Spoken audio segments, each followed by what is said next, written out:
ইসরায়েলের বেনগুরিয়ন বিমানবন্দরে হামলার পর হামলা চালিয়ে নাজেহাল করে দিচ্ছে ইয়েমেনের হুথি বাহিনী।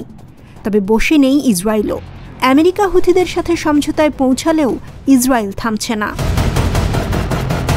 বুধবার আবারও ইয়েমেনের হুথি নিয়ন্ত্রিত সানা আন্তর্জাতিক বিমানবন্দরে হামলা চালিয়েছে ইসরায়েল। বর্বর এই হামলায় ইয়েমেনিয়া এয়ারওয়েজের শেষ অবশিষ্ট বিমানটিও ধ্বংস হয়ে গেছে। একাধিক বিমান হামলায় রানওয়েও মারাত্মকভাবে ক্ষতিগ্রস্ত হয়েছে।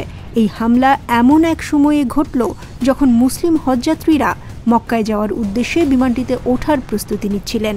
আকস্মিক এই হামলায় হজযাত্রীরা বাড়িতে ফিরে যেতে বাধ্য হয়েছেন, যা ইয়েমেনের সাধারণ মানুষের দুর্ভোগকে আরও বাড়িয়ে তুলেছে। বলে রাখা ভালো, ইয়েমেনের দুই অংশ বর্তমানে পরিচালনা করছে দুটি সরকার, রাজধানী সানা কেন্দ্রিক হুথি নিয়ন্ত্রণাধীন সরকার এবং অন্য অংশে সৌদি এবং মার্কিন মদতপুষ্ট সরকার। ফলে হুথি বিরোধী সরকার এই ঘটনার জন্য হুথি বাহিনীকেই সম্পূর্ণভাবে দায়ী করেছে। আর শার্ক আল আসওয়াদকে দেয়া এক সাক্ষাৎকারে ওয়াকফ এবং গাইডেন্স মন্ত্রী মোহাম্মদ শাবিব বলেন, গত বছর হুথিরা ইয়েমেনিয়ার 4টি বিমান ছিনতাই করেছিল। তার দাবি, এতে করে 1300 হজযাত্রী সৌদি আরবে আটকা পড়েছিলেন। ডক্টর শাবিব অভিযোগ করেছেন, আঞ্চলিক মধ্যস্থতাকারীরা বিমানগুলোকে ইয়েমেনের অন্য কোনো নিরাপদ বিমানবন্দরে বা দেশের বাইরে সরিয়ে নেওয়ার পরামর্শ দিলেও হুথিরা তা প্রত্যাখ্যান করেছে। তবে নিজেদের সিদ্ধান্তে অটল হুথি বাহিনী। ইসরায়েলের ভয়ে তারা কোনোভাবেই পিছু হটবে না।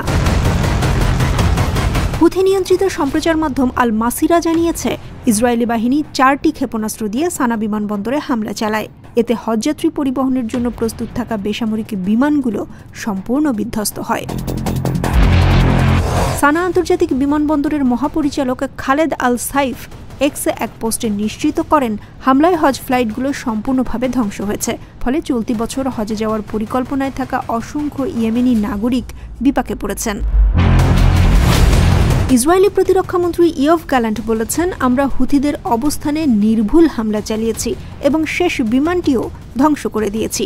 ইসরায়েলের প্রধানমন্ত্রী বেনিয়ামিন নেতানিয়াহু হুঁশিয়ারি দিয়ে বলেন, যারা ইসরায়েলের ক্ষতি করবে তাদেরকেও ধূলিসাৎ করে দেয়া হবে। হুথির শীর্ষ নেতা আব্দুল মালিক আল হুথি কড়া প্রতিক্রিয়ায় বলেন, বিমান হামলা চালিয়ে আমাদের হজযাত্রীদের বাধা দেওয়া হচ্ছে। এটি ইসরায়েলি আগ্রাসনের একটি নতুন উদাহরণ হলেও আমাদের ফিলিস্তিনি জনগণের প্রতি সমর্থন এত সহজে দমে যাবে না। সৃষ্টিকর্তার ইচ্ছায় শত্রুদের এ প্রচেষ্টাও ব্যর্থ হবে। বিশ্লেষকদের মতে, বিমানবন্দরে এই হামলায় হুথিদের পক্ষেও বড় ধরনের আর্থিক ক্ষতির আশঙ্কা রয়েছে।